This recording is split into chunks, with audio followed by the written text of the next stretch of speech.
move here. My explorer moves there. He flips it up. Wow. And pick a spell card. Return one turn to the right. Let me just...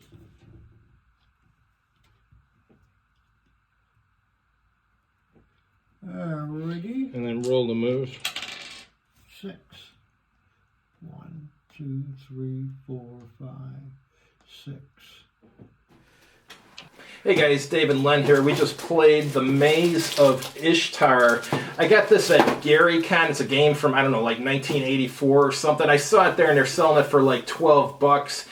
And it was unplayed, and I was like, yeah, all right, I'll try it. The only reason I got it really is because I'd never heard of it, and I like buying strange and unusual games. So I went on BoardGameGeek, and I read the reviews, and the reviews were just horrific. It was given like 1s, 2s, and 3s, and I think one guy gave it a 6, and he gave an explanation of his, and he sounded the most credible of them all. I've played a lot of games, and plenty of them were bad games.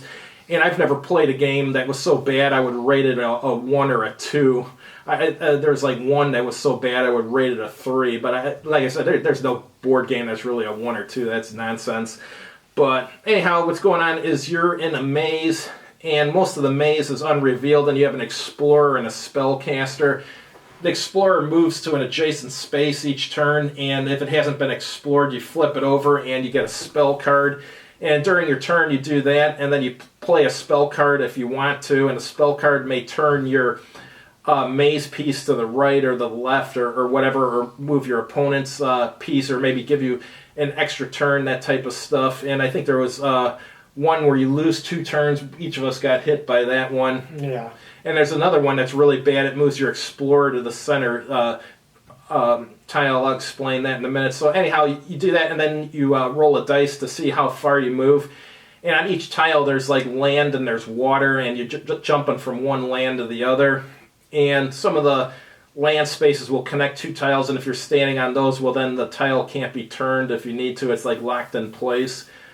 But the goal of this is you want to visit the 4 corners of the map, and each of those will give you some treasure. And once you got a treasure of each of those 4 colors, then you need to get to the middle space. And once you get to the middle space and you land exactly on it, then you've won the game. We played it. No one should have rated this a 1, 2, or 3. This is actually pretty good.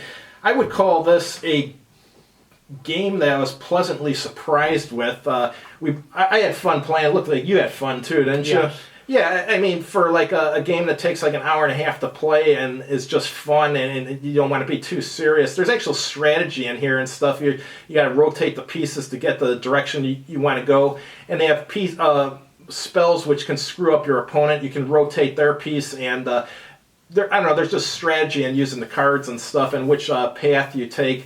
My only complaint is there was too many cards for to trip up your opponent. Really, the game, the way it is, it's difficult enough to navigate around the board without the enemy player trying to trip you up. So most of those weren't necessary. I would have cut the amount of those in half. But yeah, I mean, it's just a good, fun game. Don't listen to these people on BoardGameGeek with their 1, 2, and 3 ratings. This is pretty good.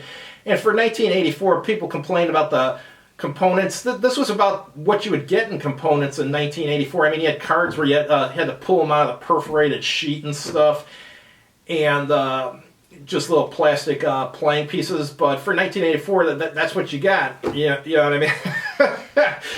So you can't blame the game for just having the components that were available at the time. But what'd you think of it, Len? Okay, I was pleasantly surprised. I didn't know what to expect from this, and the concept was actually decent. You're in some kind of maze, some kind of contest, in this guy's fantasy world or whatever it goes.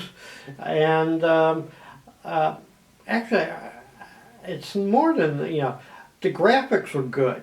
The only complaint I had was the tiles were too thin. Cards were also too thin. But right. I also liked the way they were printed. They weren't like, it was printed, it looked like more like somebody wrote it out. Yeah, it looked like they got like a really good like a professional calligrapher to make the cards. So I thought they looked good. Yeah, that added to the atmosphere.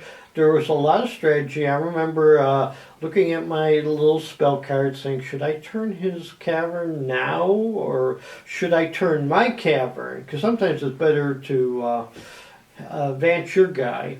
I think the only complaint people may have is that we had little plastic pieces representing our two characters. You know, they probably nowadays demand like real casting. They want miniatures or whatever, but it did its job. I mean, for 1984, the graphics were good. Mm-hmm. Yeah, and the components, like on the Dungeons and Dragons board games of the time, you know, the ones made for the masses, they weren't role-playing Dungeons and Dragons, just kind of board games from the late 70s and early 80s.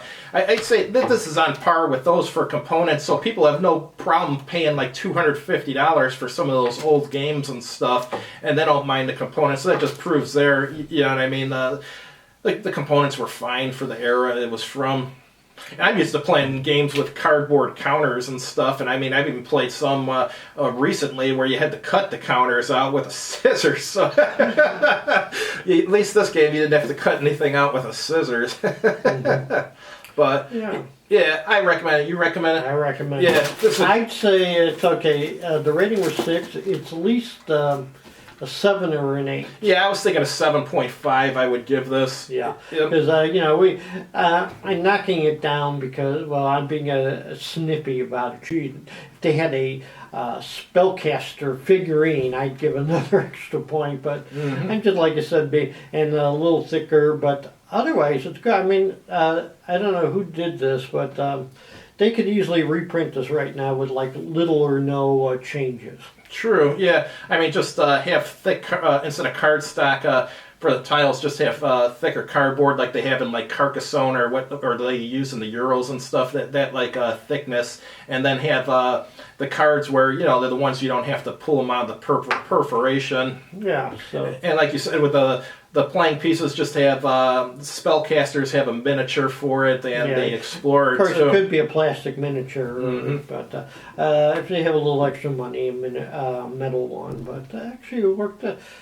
It's a good game. Yeah. I don't know if there's been if this is part of a series or other games. I gotta look it up. The name of the company is, how did you pronounce that? Wait, there's somewhere that says even.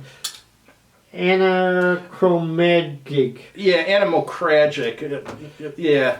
Incorporated. So, that's what I was looking at. Has he done more stuff? This is something that's gone past us that we haven't noticed. Okay. All right, take it easy, guys. You too.